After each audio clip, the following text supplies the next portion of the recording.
दोस्तों, स्वागत है आप सबका फिर से बने नए ब्लॉग में। तो दोस्तों, कैसे हो? उम्मीद करते हो सभी अच्छे होंगे और भगवान से ये दुआ करते हो सभी अच्छे रहे, जितने भी मेरे लवर्स हो चाहे हेटर्स हो।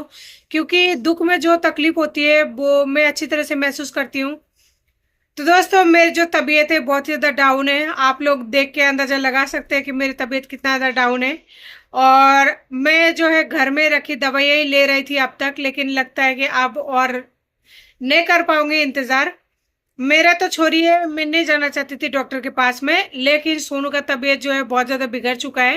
तो इस वजह से मुझे जो है जाना पड़ेगा कल सुबह इमरजेंसी में डॉक्टर के पास में। अभी नाइट का टाइम है तो मैं उसे नहीं लेके जा सकती। तो मेरे पास जो है ये शीशियाँ रखी हुई है।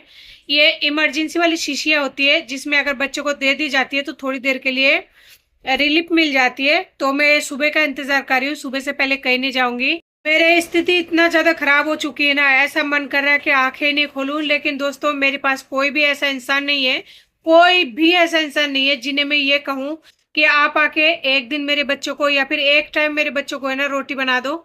एक कुछ भी काम मत करो, सिर्फ बच्चों को एक टाइम रोटी बना दो। कोई नहीं है वो इंसान। मैं जानती हूँ, मैं बच्चों को छोड़ कर तो जाती हूँ कहीं पे भी कि मेरा बच्चा कितना सेफ है, लेकिन कोई नहीं, भगवान है, जो भी होगा अच्छा ही होगा।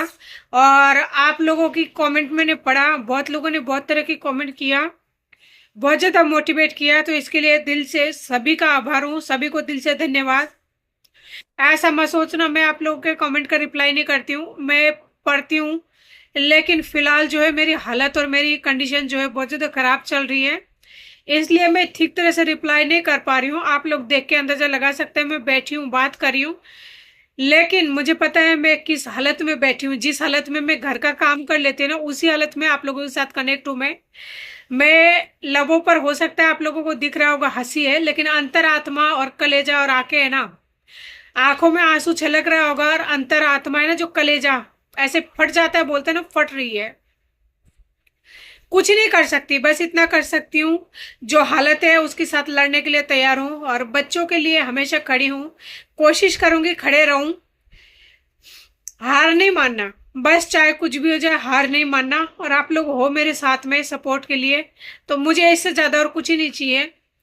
बस भगवान करे यही आशीर्वाद मेरे साथ बनी रहे, और इसके अलावा मैं कुछ मांगती भी नहीं हूँ, बस मेरे बच्चे बड़े हो जाए, मुझे और कुछ नहीं चाहिए इस संसार से। काश ऐसा होता ना। पहली बात तो होगा नहीं, 101% ऐसा होगा नहीं, लेकिन यही कहूंगी कि काश ऐसा होता कि मेरे पास भी कोई होता और मैं एक दो दिन के लिए बाहर अगर घूम के आ पाती ना, चाहे किसी मंदिर में जाऊं या फिर कहीं भी।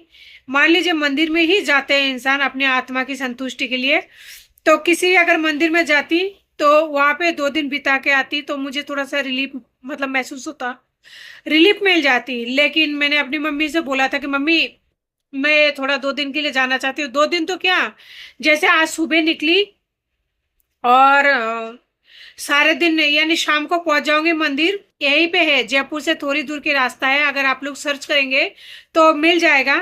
दौसा में बालाजी मंदिर के नाम से प्रसिद्ध है, यानी हनुमान जी के मंदिर के नाम से प्रसिद्ध है।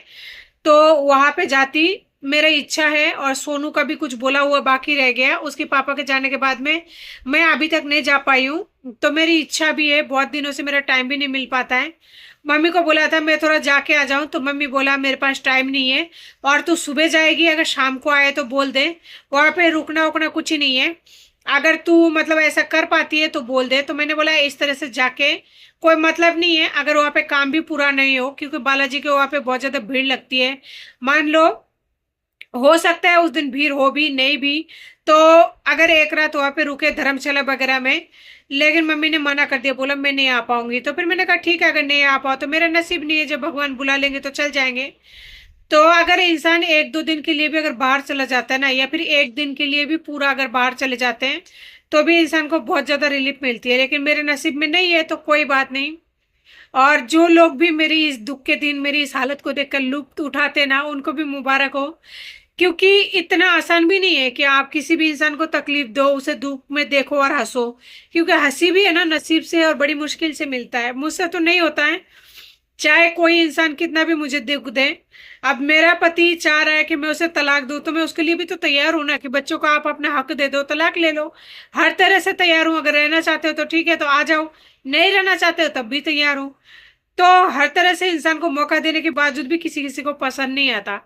खैर छोड़िए उन सारी बातों को, बस आप लोगों की दुआ और आशीर्वाद जरूर बनाए रखना। आप लोग देख सकते हैं मेरे आंखों की और जो फेस की हालत है, बहुत ज्यादा मैं तकलीफ में हूँ, बहुत ज्यादा बीमार हूँ। मेरे लिए बच्चों की एक वक्त की रोटी बना भी बहुत ज्यादा मुश्किल है।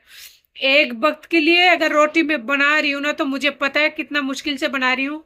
और मैं तो चलिए बीमार हो ही रही थी, लेकिन मेरी सोनू की भी हालत बहुत ज्यादा बिगड़ चुकी है। ना जाने भगवान मेरे साथ ही इतना ज्यादा इम्तिहान क्यों ले रहे हैं। लेकिन मैं घबराऊंगी नहीं, क्योंकि मेरे साथ आप लोग हैं, आप लोगों की दुआ और आशीर्वाद है। तो दोस्तों आज की वीडियो को बिल्कुल ही ज्यादा नहीं बढ़ाऊंगी, यहीं पे एंड करती हूँ। बस दुआ करना थोड़ी सी कि मेरा बेटा जल्दी से ठीक हो जाए, और मेरा जो हालत है, भगवान जो करना चाहता है करते करते रहे। मुझे कोई गम नहीं है, क्योंकि शायद मैं बनी इसलिए हूँ। नमस्ते।